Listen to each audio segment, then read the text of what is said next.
go. Stay down, stay down.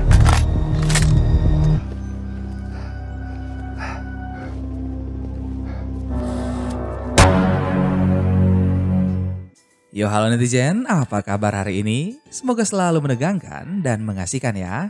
Kalaupun ada masalah, nikmati sajalah, pasti akan ada jalan keluarnya. Oke? Masih seperti cerita-cerita sebelumnya, kali ini Mimin mau ceritain film yang bertema tentang pencurian dan perampokan lagi.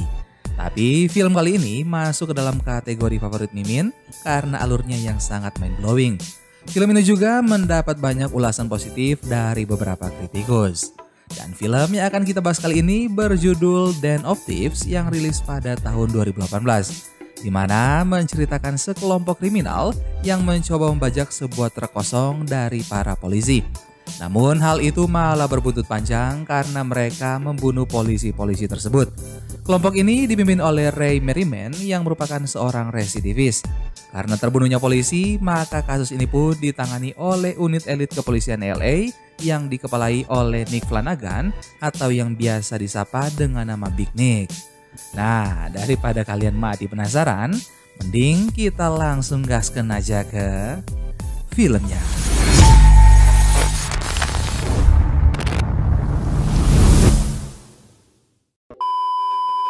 Di awal film kita diperlihatkan sebuah truk polisi dengan kalimat yang bertuliskan 2.400 kali dalam setahun, 44 kali dalam seminggu, 9 kali per hari, dan setiap 48 menit di Los Angeles setiap bank dirampok. Truk itu pun berhenti di sebuah toko donat, namun di saat polisi itu hendak kembali ke dalam truknya, sekelompok orang bersenjata tiba-tiba datang dan menodong polisi itu. Sembari menodongkan senjatanya, kelompok kriminal itu berkata pada polisi untuk tetap tenang dan jangan macam-macam. Karena tujuan mereka di sini hanya untuk membajak truk. Namun seorang polisi malah mencoba meraih pistol yang ada di pinggangnya sehingga ia pun langsung ditembak mati oleh kelompok tersebut. Kemudian beberapa polisi lainnya dengan cepat datang ke tempat kejadian perkara. Para kriminal yang menyadarinya langsung bersiap di balik mobil dengan posisi menembak. Beberapa polisi pun tiba dan komplotan itu langsung menembakinya secara brutal. Dan baku tembak pun terjadi.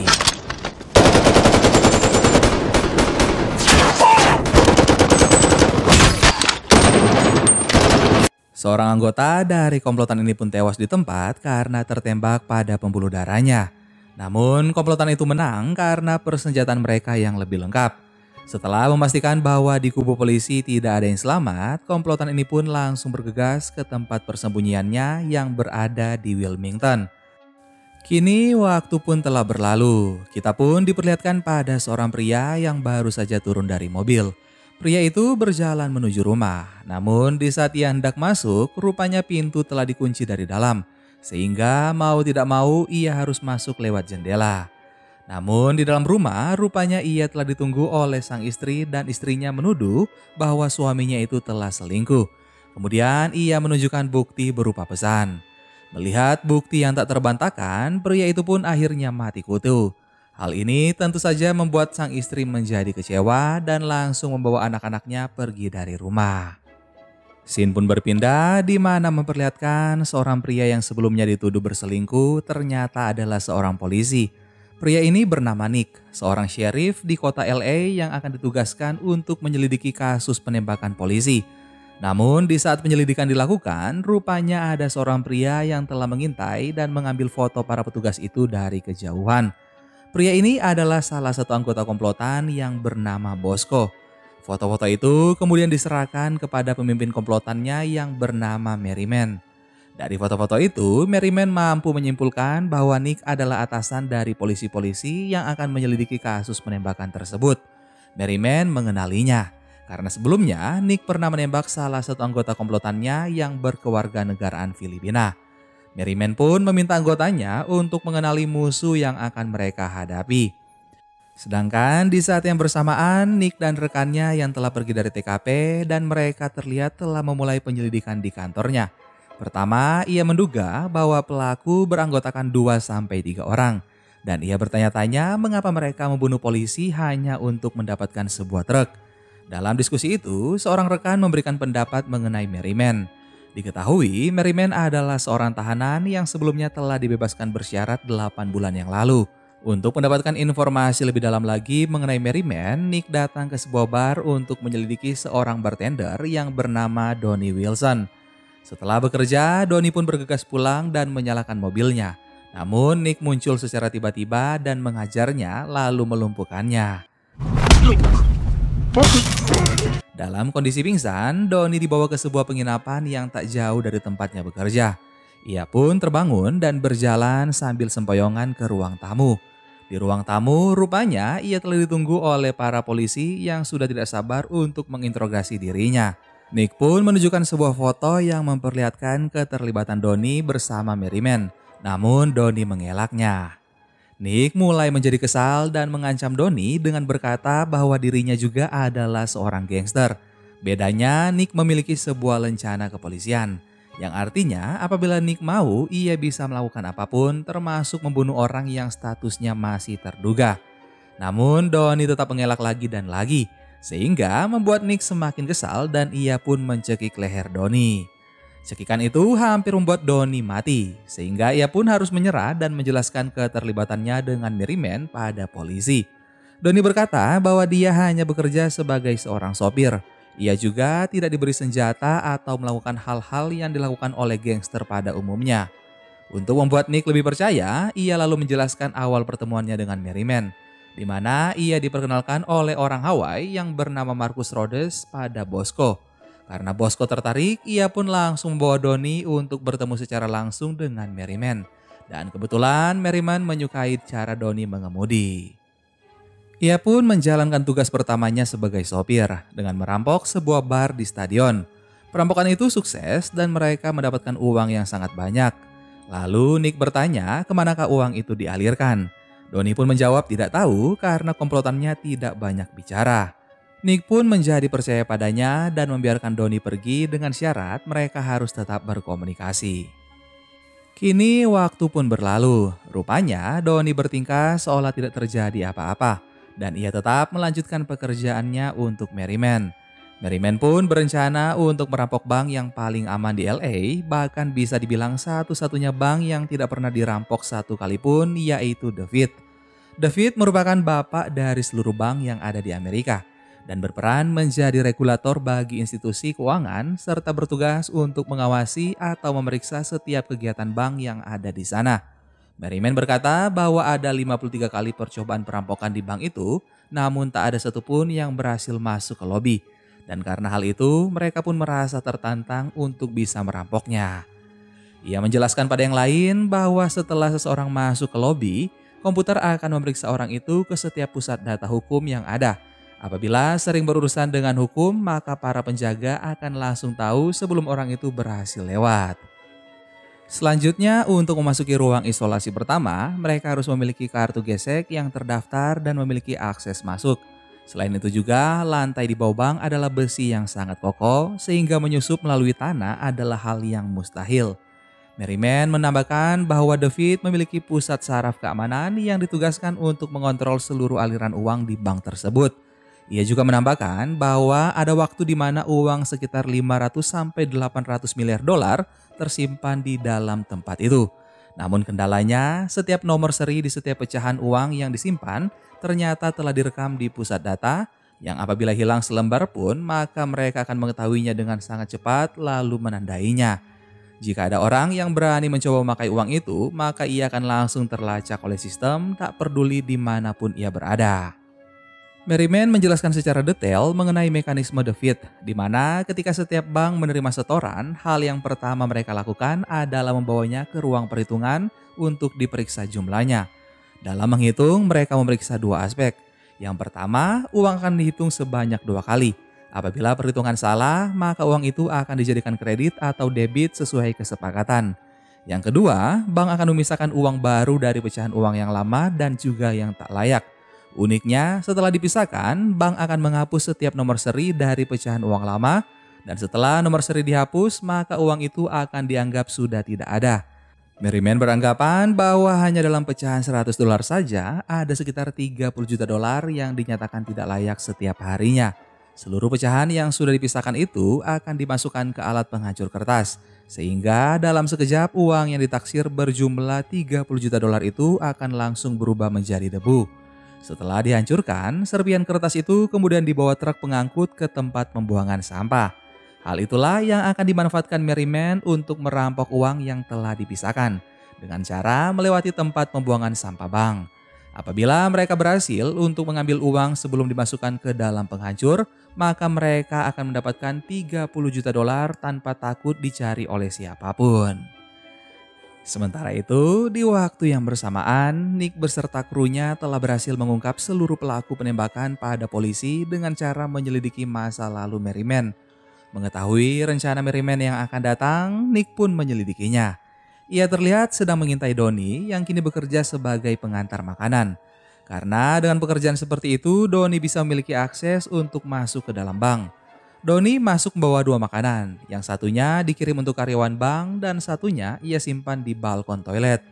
Setelahnya melakukan aksi itu, Donnie pun keluar seolah tak terjadi apa-apa. Waktu pun berlalu, kini Nick terlihat masuk ke sebuah restoran Cina untuk makan malam. Namun di dalam restoran itu ternyata ada Donnie yang juga terlihat sedang menikmati makan malamnya bersama komplotan Merryman. Nick yang menyadari keberadaan Merryman langsung mendatangi Donnie dan menyapa layaknya teman dekat. Karena terlalu terang-terangan, Nick malah membuat Merryman merasa tidak nyaman karena ucapannya. Setelah gengnya pulang, Merryman menyuruh Donnie agar segera turun dari mobil. Seluruh anggota geng terlihat bersiap untuk menyiksanya. Hal ini terjadi karena mereka sudah tahu bahwa Nick adalah seorang polisi. Lalu Donnie dituduh telah bersekongkol dengan Nick. Merryman yang curiga pun langsung menodongkan pistolnya kepada Donnie dan ia meminta penjelasannya secara langsung. Donnie menjelaskan bahwa dirinya tidak memberitahu apapun tentang Merryman ataupun anggota lainnya. Donnie hanya secara kebetulan mengenal Nick dari bar. Merryman kemudian percaya dengannya, lalu ia menyuruh Donnie untuk memberitahu Nick hari perampokan selanjutnya akan terjadi di hari Jumat. Scene kemudian berpindah di mana kini Nick terlihat sedang berada di rumah keluarga istrinya. Rupanya ia diminta untuk menandatangani surat perceraian yang dilayangkan oleh istrinya. Awalnya Nick bertingkah seperti orang gila dan membuat seluruh orang yang ada di tempat menjadi risih. Namun pada akhirnya ia tetap menandatangani surat itu lalu ia pun pergi. Scene kembali berpindah di mana kini Nick dan rekannya sudah berada di toko pakaian untuk membeli sebuah jaket. Namun Donnie tiba-tiba datang dan mengungkapkan kekesalannya pada Nick. Donnie memberitahu Nick hari pergerakan Merryman selanjutnya yaitu hari Jumat. Setelah mengatakan hal itu, Donnie pun meminta Nick untuk melindunginya dan Nick pun setuju. Setelah selesai berbelanja di toko pakaian, Nick pun datang ke tempat latihan menembak. Namun entah kebetulan atau tidak, di dalam tempat itu ada Merryman yang juga sedang latihan menembak. Keduanya saling menyadari dan suasana pun berubah menjadi menegangkan. Merryman meluapkan emosinya dengan menembaki target secara full auto. Lalu ia pergi meninggalkan tempat itu. Nick yang penasaran mencoba melihat hasil latihan tembak Merryman dan hasilnya sangat mengejutkan. Seluruh tembakan berhasil bersarang di dada targetnya. Sesudah menyelesaikan sesi latihannya, Nick mendatangi sebuah klub malam untuk bersantai sembari melihat seorang wanita penghibur menari. Namun wanita itu datang menggoda Nick dan mereka pun skip ah. Singkat cerita, tanpa diduga Merryman pun datang. Situasi pun kembali tegang. Merryman melihat pistol milik Nick yang tergeletak di atas meja dan Nick merasa bahwa dirinya akan terbunuh. Namun Merryman malah mengabaikan pistol itu lalu berjalan dengan santai ke dalam kamar. Nick pun pergi dan langsung melapor pada rekannya. Diketahui perempuan yang ditiduri oleh Nick merupakan pacar Merryman dan Merryman lah yang menyuruh pacarnya agar tidur dengan Nick. Singkat cerita, hari Jumat pun kini telah tiba. Komplotan Merryman akan mulai melancarkan aksi perampokan selanjutnya. Setiap kubu pun mulai bersiap-siap. Donnie kini diajari cara menggunakan senapan oleh Merryman. Kemudian Nick dan timnya telah berada di area sekitar bank yang sebelumnya telah mereka prediksi akan didatangi oleh komplotan Merryman. Dan benar saja, komplotan Merryman benar-benar datang menggunakan pakaian bersenjata lengkap dan menerobos masuk ke dalam bank di siang bolong. Get down on the ground! Get down on the ground! Hurry up! Eyes to the floor! Move! Get over there! Now go down on your knees! Komplotan Merryman langsung menyandra seisi ruangan dan meminta seluruh orang untuk mendengarkan instruksinya. Merryman meyakinkan bahwa para sandranya tidak akan terluka asal mereka bisa kooperatif. Ia menegaskan lagi bahwa tujuan mereka hanya untuk uang, bukan untuk membunuh. Ia pun menutup setiap sandranya dengan kain dan mengambil seluruh handphone yang mereka punya.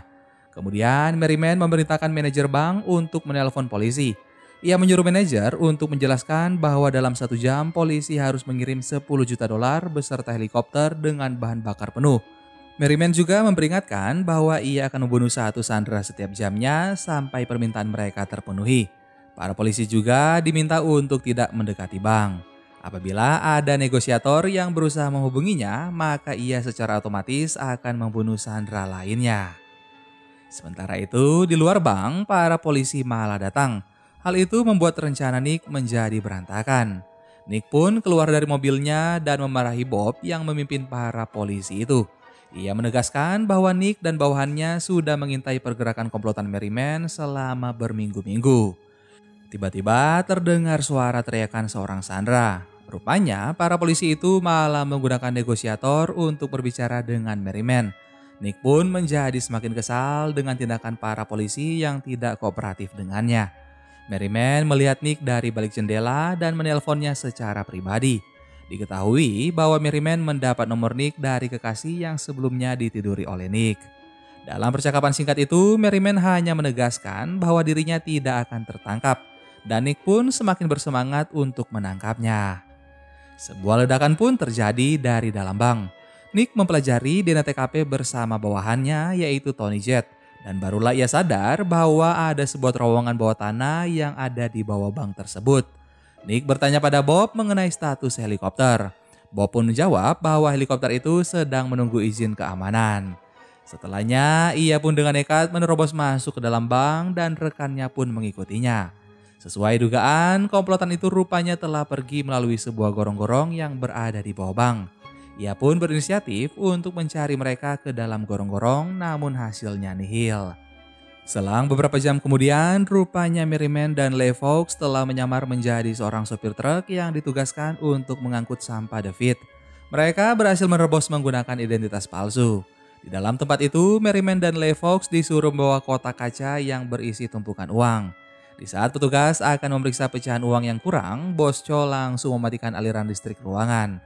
Polisi pun memerintahkan seluruh pekerja agar keluar karena tempat akan ditutup hingga listrik kembali menyala.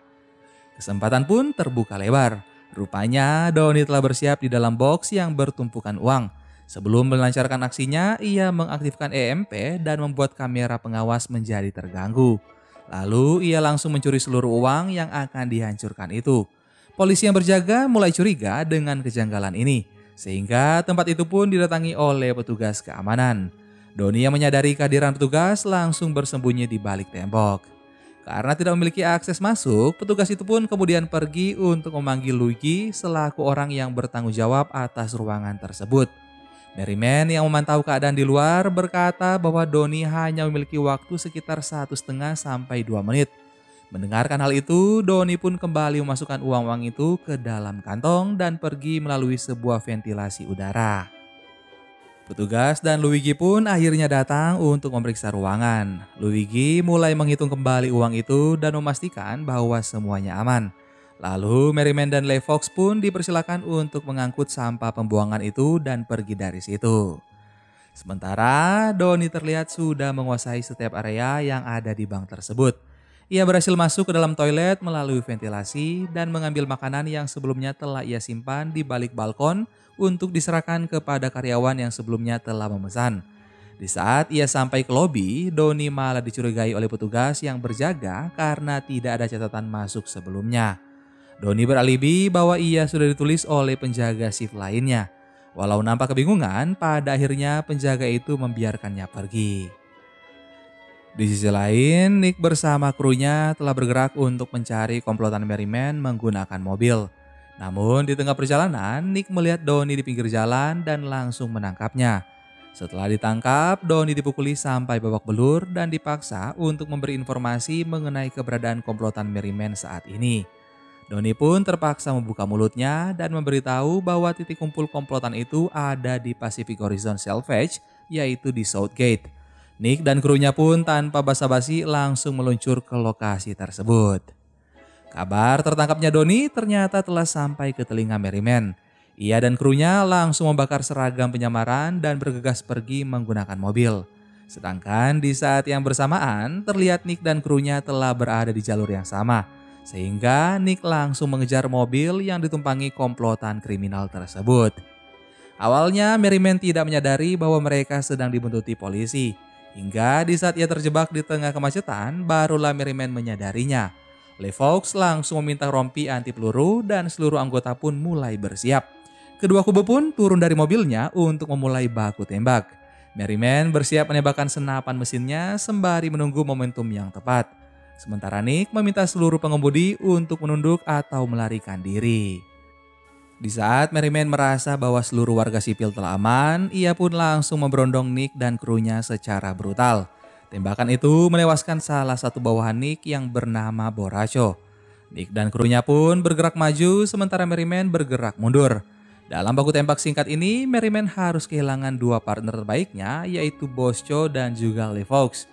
Merriman yang hanya sendirian kini merasa terpojok, namun ia tetap terus melawan. Karena jalan buntu, Merriman mau tidak mau harus melompati sebuah pembatas besi. Nick yang melihatnya langsung menembakinya dari balik pembatas sehingga Merriman tertembak pada bagian dada. Dalam kondisi tertembak pun, Merriman tetap terus melakukan perlawanan hingga seluruh pelurunya menjadi habis. Merriman yang putus asa pun mencoba melakukan perlawanan menggunakan tangan kosong. Dan Nick pun langsung menembakinya sampai mati.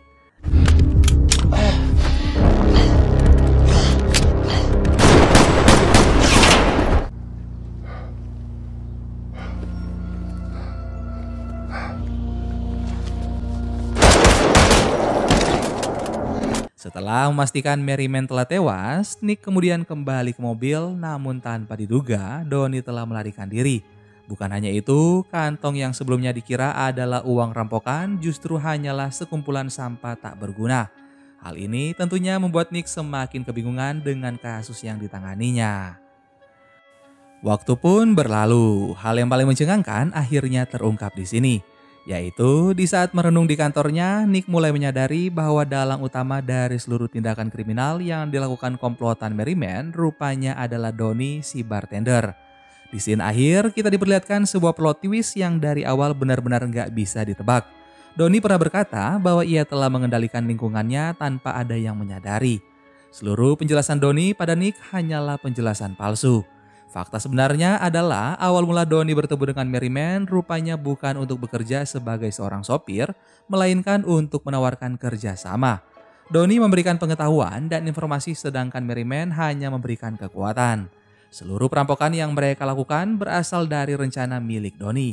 Ia mampu mengumpulkan seluruh informasi yang ia butuhkan untuk merampok hanya dari pekerjaannya sebagai seorang bartender. Doni pun kini telah pindah ke Inggris untuk memulai kisah barunya. Dan film Den of Thieves pun selesai.